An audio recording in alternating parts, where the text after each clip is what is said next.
Inflation is here to stay. It is here to stay. And the problem with inflation, this is my personal thing about it, it makes the rich richer, but it makes the poor poor. I mean, literally poor.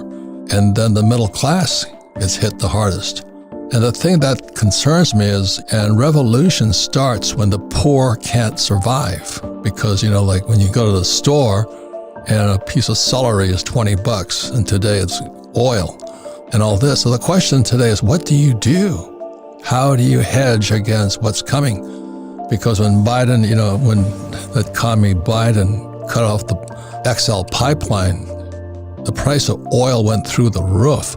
I was buying oil at $30 a barrel, or selling oil at $30 a barrel, and then it went to $130 a barrel. So I got really rich, but it wipes out everybody else. And that's why then Biden has the guts to blame Putin for it. I'm going, wait a minute, you're the guy that cut off the pipeline.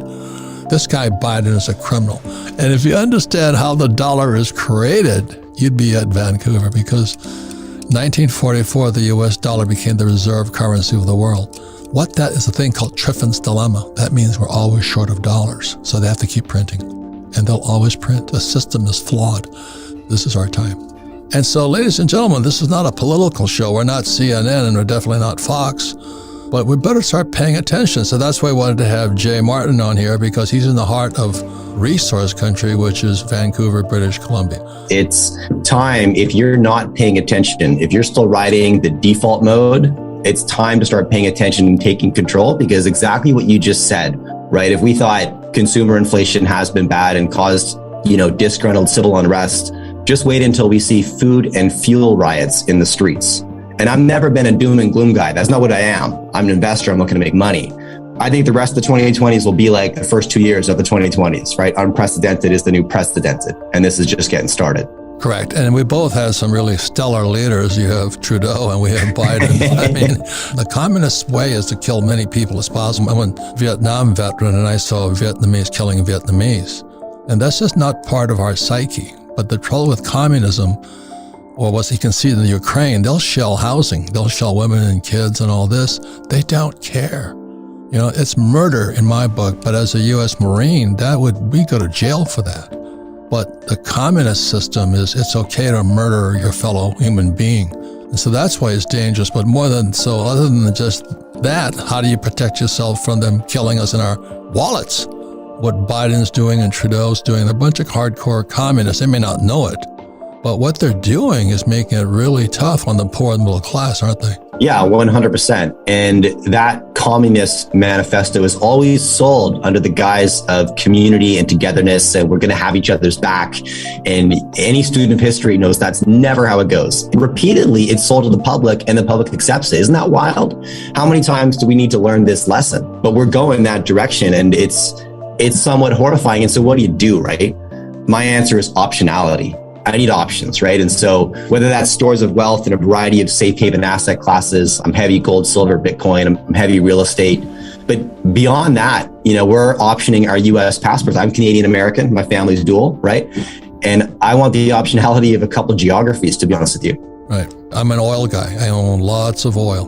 And like I said, we were selling it for $30 a barrel, then it went to 100, I think today's 105 a barrel. So I'm making a lot of money. It was $70 to fill up my tank today. That's so ridiculous. It's double what it was 2 years ago. And the way, I don't know if you know this, but oil provides fertilizer.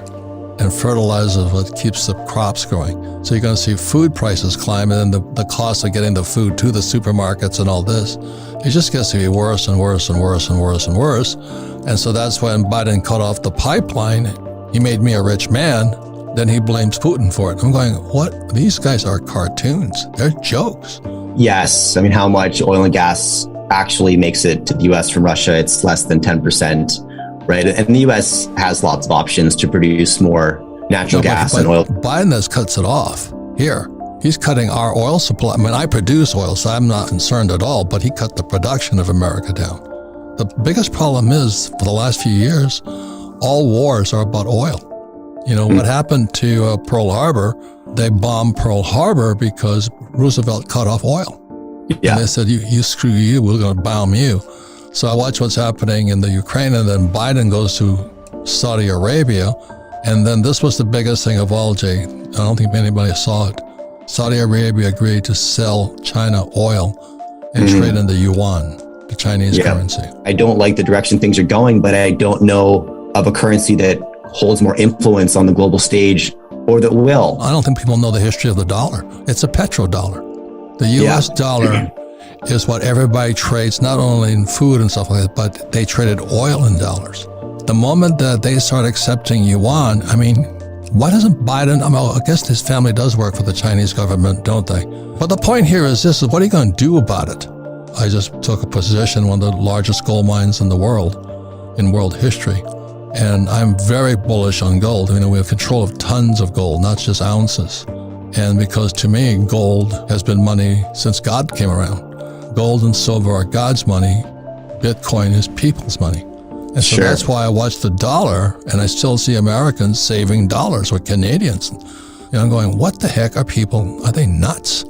If and when I hold cash, it's strictly to capitalize on opportunities, like you said, right? You're building a position in one of the world's largest gold mines for that reason.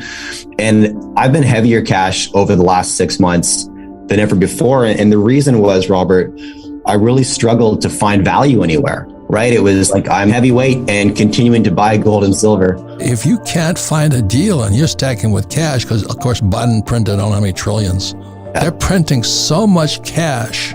What is that going to do to real assets? Real estate's in a bubble, stock market's in a bubble. Where do you put your cash? But I can start a gold mine. So I started several gold mines, several silver mines.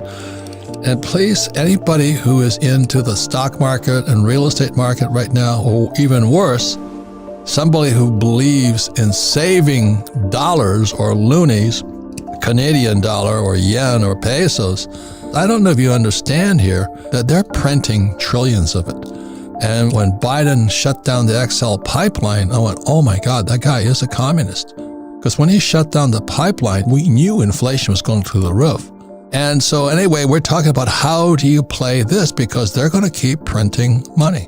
They have to. I mean, I just can't imagine. So if you're saving dollars, and we're in the biggest bubble of all time, stocks, bonds, mutual funds, real estate, biggest bubble, to me, the best investment is still silver, gold, and oil. And Bitcoin or crypto. There's one asset class that has survived the rise and fall of hundreds of empires and thousands of market cycles, and that's gold. Yes, I'm bullish Bitcoin, but it hasn't proven itself in all sorts of environments yet, whereas gold has always retained its value. Well, gold is God's money. It was put here by God, same as silver. I do know it's on the periodical chart of elements. In the next 50 to 100,000 years, resources will always be a play. Like Russia is one of the biggest resource producers, so is China. And Canada, Vancouver, British Columbia is a major resource producer. I'm an extremely rich man today. Extremely. And I have oil, and I'm getting richer every time Biden opens his stupid mouth. But resources is how the rich get richer. This is the bad side. The poor get poorer too. Big time. Years and years ago, 25 years ago, I was one of those guys standing there with my little junior mine, and I hit two. I hit one in Argentina, and I hit one in China, and that little Chinese mine turned into the biggest mine in Chinese history. For about a good year, I was a billionaire just from this one mine in China. And the Chinese said, thank you very much. So I stopped eating Chinese food after that. And what happened to you is a very common story, right? And I think more so now than ever, you got to look at the geopolitical risk. And I'm glad my little Argentine mine is still kicking off silver, so that's working well. They didn't take that yet. Jay just said a very important point here, is it's called geopolitical. I call it country risk. So if somebody says, well, the mine is in Iran, I'd say, well, I'll pass. So yeah, but it's the biggest in the world, so they'll still pass. And that's how you get educated. Because resources, given that inflation is going to be here to stay, resources are going to be your best investment, but it's also, in my opinion, the highest risk. It's the highest risk there is. I was out there in Vancouver in the 80s and 90s. It was just the best education I ever had. And what makes me such a pessimist on Biden and the Treasury and the Fed is what I learned in Vancouver. And it was a really exciting time because gold, oil, and silver are real money. Its resources are real money. If you understand that, resources are the next biggest investment. China's buying oil from Saudi Arabia in yuan is a big move to me. It's huge. It means China saying, F you, US dollar. That's what it means to me. And mommy and daddy are still out there trying to save a few dollars, work hard and get a pay raise for $15 an hour. They're completely out of touch with what's going on in the world. When Biden is in charge and the way the dollar is set up, the dollar always loses money. It's called Triffin's dilemma. If you're the reserve currency of the world, the dollar always loses value because debt always goes up. So the Fed has to keep printing, the Treasury has to keep printing. The rich don't work for money, rich don't save money because the dollar is fake. The US dollar is fake. All currencies are fake. That's how I think today.